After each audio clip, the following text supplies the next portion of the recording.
So before I do hand over to Clem, I just want to check that your camera's on and you can hear me loud and clear. Well, my camera's on and I'm loud and clear.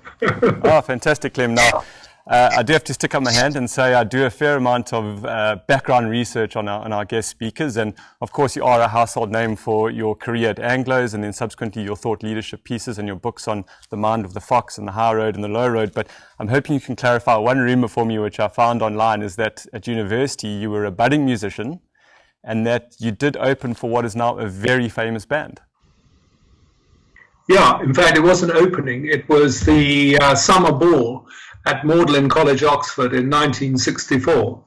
And we were on the program as one of the dance bands along with the Rolling Stones.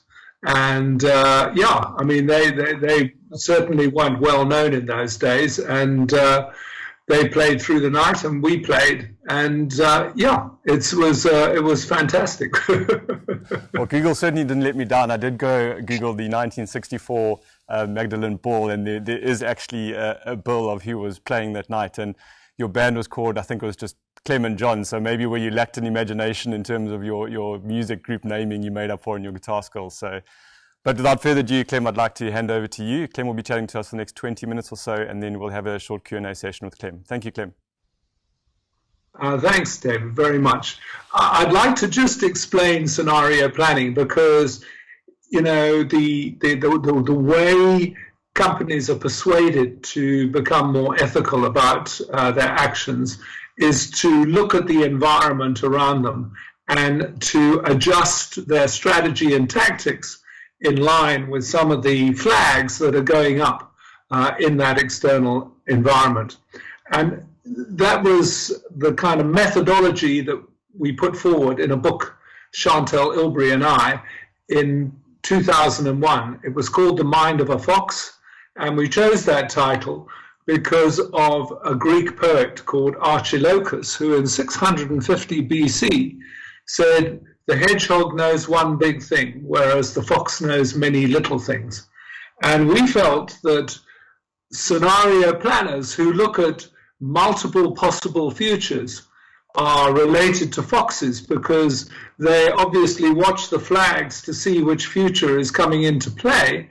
And most importantly, they then adapt their strategy to that particular flag and scenario, whereas hedgehogs grimly stick to a single forecast and a single strategy, no matter what happens in the external world. And we've been saying ever since we wrote that book that it's much better to be a fox and adapt.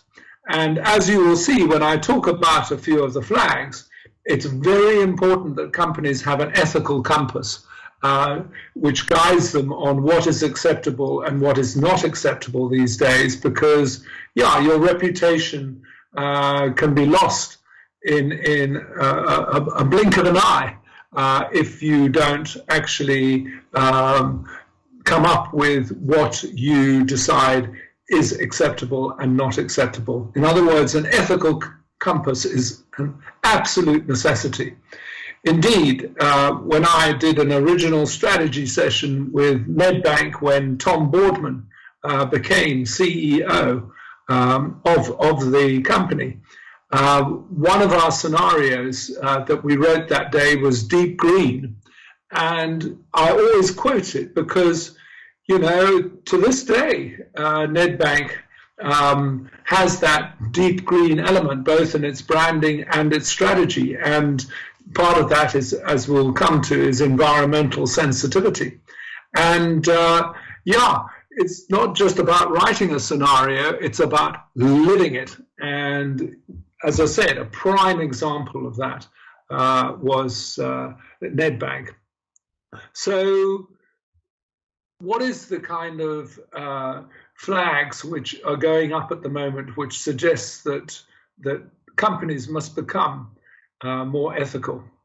The first flag is around anti-establishment populism, and it's really gone up in the last 10 years because of the role of social media and the internet. You're seeing movements being started around the world like Black Lives Matter, and the death of George Floyd last year, when a policeman knelt on his neck for 9 seconds, even though he said he couldn't breathe.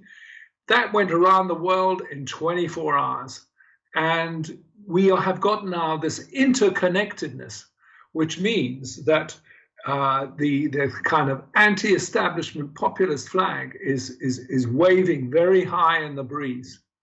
I mean, it produced Trump, even though he's a billionaire. He managed to use the internet and Twitter and other things to assemble sufficient votes to become president of the United States. It certainly accounted for Brexit, where the north of England voted against the establishment in Westminster.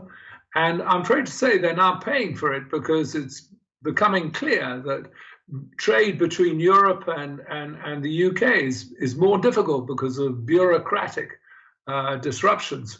But you know, it was real emotion that led people to vote for Brexit, and of course now Scotland may be trying to do the same to become independent from Britain. And the biggest thing about the flag is the level of inequality in the world that we're seeing, not only within countries between the rich and the middle class and the poor, but also between countries. Ever since the financial crash of 2008, the super rich got back to being super rich very quickly. And indeed, they've just shown that during the pandemic, it's the billionaires who've become so much richer because they are usually involved with internet companies that have done very well because of lockdown. But the middle class and the poor have done badly, firstly because since the crash of 2008, we've had a relatively flat global economy.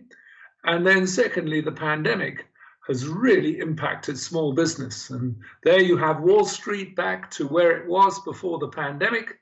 But for small business, it has been a catastrophe in America. And of course, it's continuing. And so, you know, we have to worry about that. The second flag that is absolutely going up is the one around the environment. We call it the green flag. And I've done lots of strategy sessions around the world with various organizations to identify the critical scenarios flowing out of this flag. Indeed, in 2006, I had to facilitate a session in London with probably the best climate change experts in the world. They came together after a conference at Chatham House to have a private discussion, and I was asked to facilitate it. And when I said to them, you know, what is the probability that all the theories that you put forward on climate change are correct? They said around 95%. You know, in other words, it's kind of the level where you would find a person guilty in the dock. And as they said, it's not mathematics where you can give 100%, but 95%.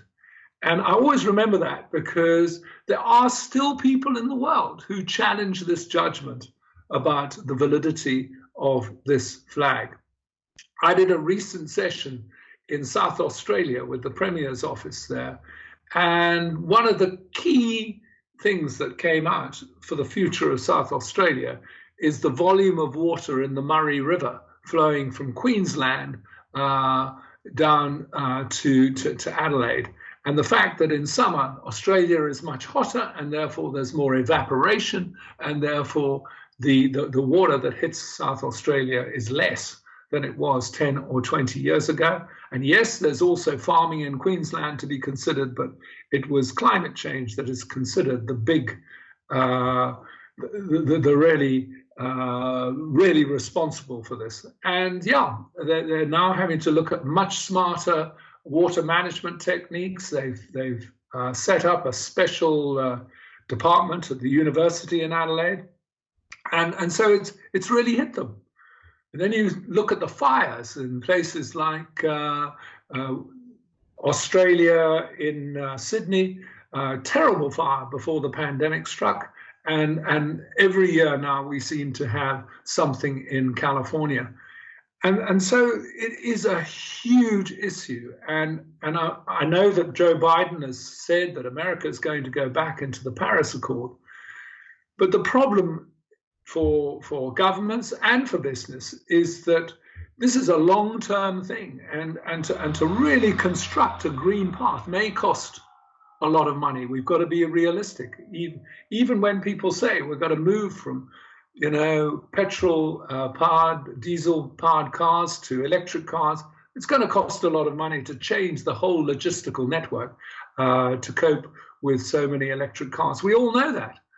But then it costs a lot of money to save the planet, and there is no planet B around. So companies are going to have to consider this. One of the key aspects of future strategy is helping communities resolve this particular flag. And then the third one, after the anti-establishment flag around inequity and the environmental green flag, the third one is around the pandemic. And the fact is that the pandemic has been created this real uncertainty in the world. I did a set of scenarios in April last year, and I'd like to go through them.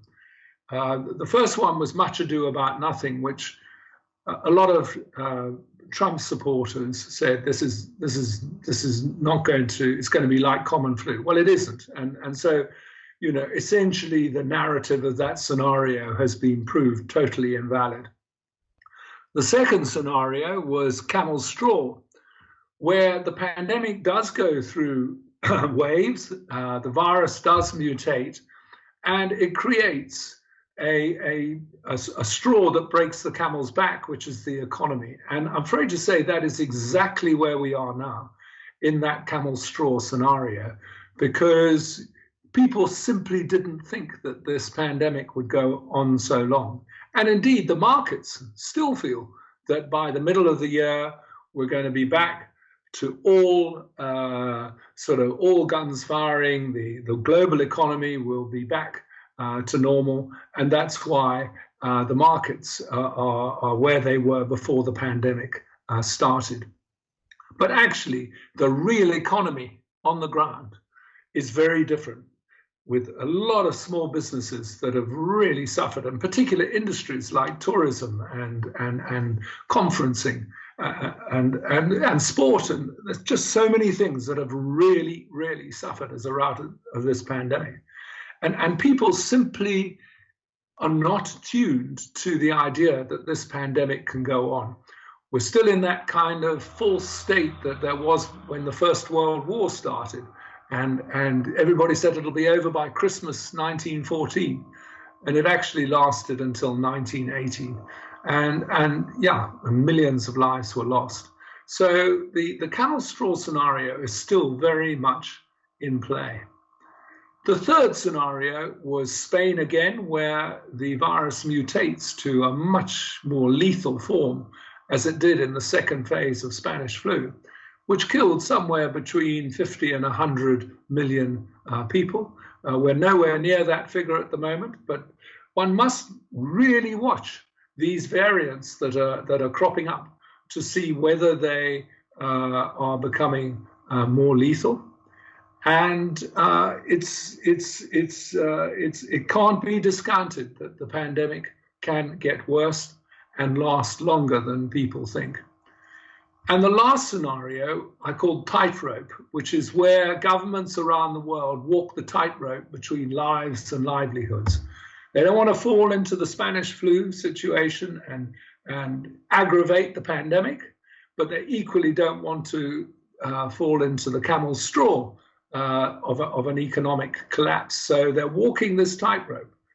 And I think the biggest change, as David said at the beginning, is that it does look as if it's going to go on longer. Israel is a key sub-flag in this because Israel has been ahead of the whole world in terms of vaccination. And yet the daily new cases are still very high. I mean, yesterday it was 9,000 new cases in Israel.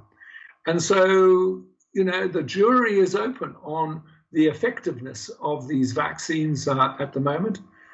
But equally, the actual distribution of the vaccines has thrown up an inconvenient truth about the world, that the first world is essentially monopolizing the vaccine supply to inoculate their populations, and the rest of the world is simply being shut out. It's a gilded cage mentality where the rich old millions inside the gilded cage are going to get better, and the rest of the world is going to continue to have a pandemic. And you've got to think as a business, how can we actually,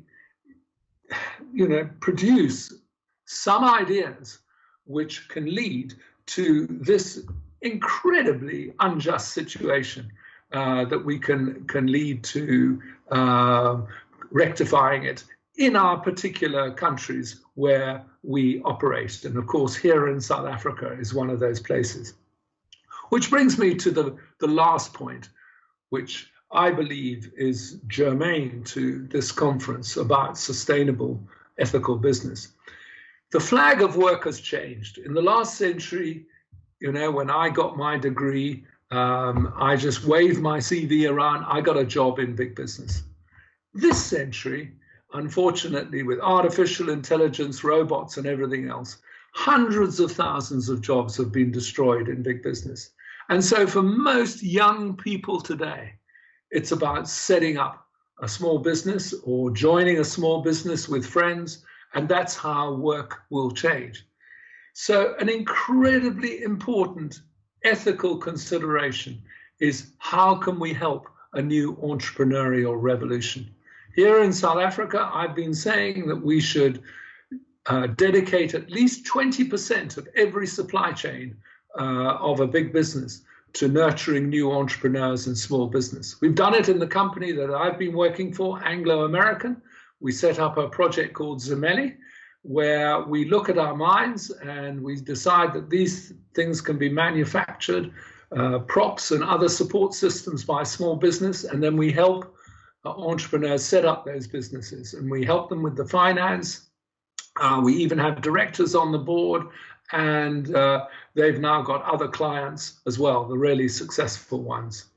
So, there are so many good things that companies can do to overcome the real hardship that has been caused by the pandemic, but equally by the idea that we have to do something about the green flag and create a cleaner economy as we recover. So I hope I've given you a good motivation for this particular conference, and I'd like to end with a benediction for all of you listening. May the fox be with you. Thank you very much. Thanks, Clem. We're not going to let you go that easy. I've got a couple of questions here. Well, firstly, I appreciated your anecdote on your consultation with Boardman and the Nedbank Deep Green Ethos, and I think my colleagues and I have you to thank for our green ties that we'll be wearing over the course of the year in our seminars online. I do want to get back to the environment question. I think that was the second flag, but more while we're on the subject of the vaccine, this really brings into question the role, I guess, of an organization, and I'd like to hear your views. We've had Mike Brown at Nedbank and, foregoing certain amounts of their remuneration for a while, contributing to the Solidarity Fund and just rethinking the purpose of an organization. And then, of course, when I logged on this morning and read the news, I think the EU were battling AstraZeneca in terms of delivering the vaccine outside of the EU. I think they wanted to put a ban on it in the sense that they're looking after their own people. Would this virus and this pandemic, in your view, be a catalyst for a change or a shift in the way companies interact with society? Or do you think once it kind of fizzles out, we'll see the old regime nestling back into the way things were? Well, a lot of people say that in the last century, the Spanish flu was followed by the Roaring '20s, and everybody quickly forgot that there was a Spanish flu and did the Charleston and things like that. I personally think this pandemic is different because the latest thinking is that it could go on a much longer length of time and mutate into different coronaviruses. And so, yeah, there are going to be some much longer term implications associated with this pandemic. And so one of the things companies have to do is sit down and study what those implications are, not just for their business, but for their employees and staff. I mean, a lot of people, I think, are going to work from home, and you're going to have a sort of hybrid version where you go into the office for certain things, you work from home for other things. But equally, I feel that particularly outside those countries where the vaccine program is being handled by the government, there's going to have to be a lot of stuff thought up by the private sector to really get those vaccination programs going, because we are in a state of paralysis at the moment, and it is important. Even if those vaccines have to be adapted to the variants in the virus, it's certainly much better to be rolling out the vaccines. And in that sense, the private sector is going to, I think, particularly in South Africa, play a major role in doing that. Excellent, thank you, Clem. Yeah, my parents live in New York, and I think they had their first vaccine shot a couple of weeks ago, and we still to have our first one here in South Africa. So let's hope they get that rolled out sooner than later. On the environmental front, so in terms of climate change and ethics, if we roll back to where most of the emissions happened over the last sort of 150 years or so since the inception of the Industrial Revolution, the majority of these have obviously come from the developed world. And then since the turn of the century, I think China accounts for the majority of emissions and have kind of caught up to the US in terms of being the greatest emitter, although America and the UK, we have people dialing in from Europe as well, on a per capita basis are the dirtiest countries. South Africa does punch above its weight in terms of our emissions. I think the rule of thumb is we're roughly about 500 million tons of CO2 per year in South Africa. And the majority of this actually comes from Eskom. I think they're around 50% of that. Do you think that we have the political will to change our energy production in South Africa? Are there too many vested interests in coal, for example, at least fossil fuels? Or like you mentioned earlier in your presentation around electric vehicles, is there something that we can actually be quite progressive on? Well, I certainly feel that a lot of work has been done on alternative energy in South Africa, and it's coming to fruit with the solar farms, wind farms, all those alternative energies. So I just want to see an environment which is much more encouraging for the alternative energy producers, because I can understand that you can't just yank the chain on coal burning power stations, and so that nobody has energy and business doesn't have energy. But we really can start a program of transformations, because there are a lot of incredibly good alternatives coming up, and the cost per unit of electricity from those particular units is coming down. And I think the biggest change from my point of view on the green flag of climate change is that whereas about 10 or 15 years ago, I thought that this was going to create major changes later in the century, you talk to the specialists now and they say it's all happening now. It's all happening now, that the ice sheets in the Antarctic, in Greenland, and the North Pole, they are melting, and we are substantially transforming the world, and we are creating climate change refugees. So, this is an unbelievably important issue. And yes, I don't think ultimately we will lose fossil fuels altogether, but we've got to build up a substantial ratio of renewable energy to overall energy. I don't know what the figure is in the world at the moment, but somebody said the other day it's sort of sitting at around 10%. Well, we've really got to get that up to 50 to 60% by the middle of the century. Yeah, when we caught up yesterday, you mentioned the wealthiest man in the world coming from Pretoria Boys High. So let's hope he has a prerogative to South Africa. But going back to, we do have to tie it off here, but just going back to your comments earlier around Australia and your consultation you did there, and they've obviously had their immense fire season. And even here in South Africa, I mean, Cape Townians are very well aware of the drought that we had, the 3-year drought, obviously on the back of an El Nino, but also, these are longer-term climatic trends that we're going to see. We have Cyclone Louise currently hitting the east coast of SA and moving inland as well. So, like you say, these threats are real and they are happening today. And yes, they have happened in the past, but they're going to be coming with more frequency and I think more intensity as well. So, in the interest of time, I think that's all we have time for today, Clem. But thanks very much for taking your morning to chat to us on these very pertinent topics, I think. And let's hope that fund managers across not just SA, the globe, start thinking more like the mind of a fox. Thank you very much, Deb. Thank you. Take care.